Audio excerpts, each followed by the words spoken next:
तो आज हम एक्सट्रीम डाइट्स यानी चरम आहारों की दुनिया में थोड़ा गहराई से उतरते हैं। हाँ बिल्कुल। हमारे पास MD मुस्तजाब आलम की किताब चरम आहार विज्ञान और मिथक के कुछ अंश भी हैं और कुछ जरूरी स्वास्थ्य चेतावनियां भी हैं। हाँ, मकसद ये है कि भाई इन डाइट्स के पीछे का विज्ञान क्या है, क्या फायदे हैं, क्या नुकसान है, ये सब समझें। सही कहा।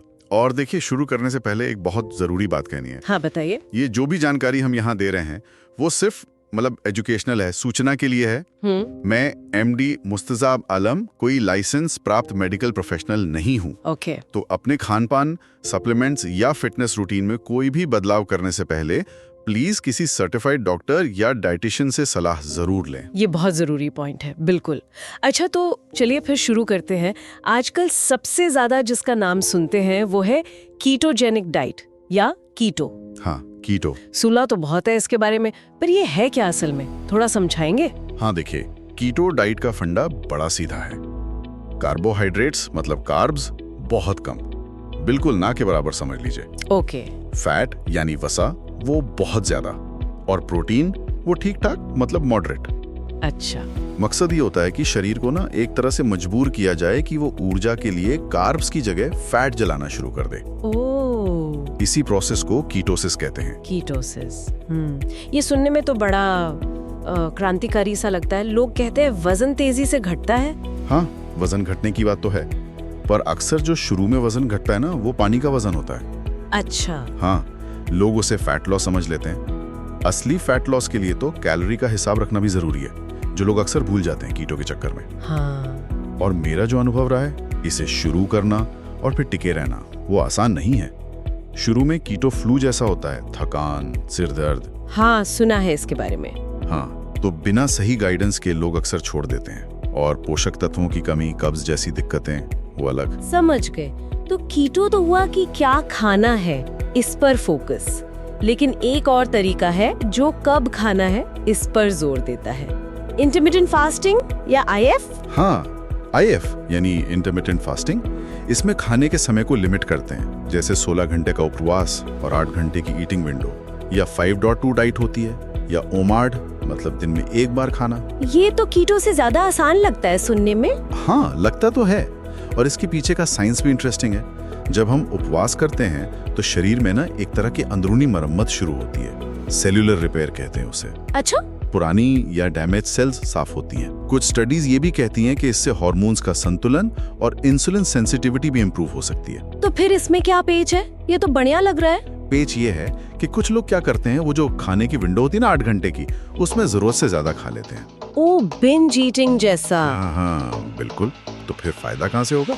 और खासकर महिलाओं में इसके हार्मोनल साइकिल पर नेगेटिव असर भी देखे गए हैं। ओहो, ये तो ध्यान रखने वाली बात है। और मेरा मानना है कि सिर्फ कब खाएं पर फोकस करने से ना, लोग क्या खाएं मतलब पोषण की क्वालिटी, उसको भूल जाते हैं। और हाँ, खाली पेट बहुत इंटेंस वर्कआउट भी ठीक नहीं। सही बात है। अच्छा, ये तो हुए खाने के पैटर्न बदलने वाले तरीके, पर वो जो शरीर को अंदर से साफ करने वाले दावे होते हैं, डिटॉक्स और जूस क्लेंस, उनका क्या सीन है? अरे वो तो आप पूछिए मत, वो ज्यादातर ना मार्केटिंग का खेल है। सच तो ये है कि हमारे शरीर में लिवर, किडनीज, ये सब मिलाकर एक बेहतरीन नेचुरल डिटॉक्स सिस्टम पहले से मौजूद है। कोई जूस या कोई खास ड्रिंक उसे रिप्लेस नहीं कर सकता या उसे बेहतर नहीं बना सकता। ये जो क्लींस होते हैं ना, ये असल में आपको जरूरी प्रोटीन और फाइबर से दूर कर देते हैं। तो फिर नुकसान क्या है इसके? नुकसान मांसपेशियों का नुकसान हो सकता है। कैलोरी इतनी कम हो जाती हैं कि शरीर कमजोर हो जाता है। ब्लड शुगर लेवल ऊपर नीचे हो सकता है। मतलब फायदे से ज्यादा तो जोखिम ही लग रहा है। आपकी किताब में केस स्टडी भी थी शायद, एक लड़के की जिसने जूस क्लेंस किया था। हाँ, वो बहुत ही सीखने वाला उदाहरण है। एक 22 साल का लड़का था, उसने 4 हफ्ते जूस क्लींस किया, 8 किलो वजन कम भी हुआ। अच्छा। लेकिन जैसे ही नॉर्मल खाना शुरू किया, अगले ही महीने 10 किलो वजन वापस बढ़ गया, और साथ में भयानक बाल झड़ने लगे। अरे बाप रे। हाँ, तो ये दिखाता है कि ये शॉर्टकट्स कितने खतरनाक हो सकते हैं। टिकाऊ सेहत इनसे नहीं बनती। ये तो वाकई सोचने वाली बात है। और एक और गंभीर पहलू जो आजकल फिटनेस ट्रेंड्स में छिप जाता है, वो है अव्यवस्थित खानपान, मतलब डिसऑर्डर्ड ईटिंग, जिसे लोग डिसिप्लिन का नाम दे देते हैं। कहीं वो जुनून तो नहीं? बिल्कुल सही पॉइंट उठाया आपने। ये बहुत जरूरी है समझना। कभी कभी साफ खाने का जुनून, जिसे ऑर्थोरेक्सिया कहते हैं, या फिर वो बिंज रिस्ट्रिक्ट वाला साइकिल, मतलब पहले बहुत सख्ती से परहेज करना, फिर एकदम से टूट पड़ना खाने पर, ये सब न असल में मानसिक स्वास्थ्य से जुड़ी समस्याएं हैं। इसके क्या लक्षण हो सकते हैं, कैसे पता चले?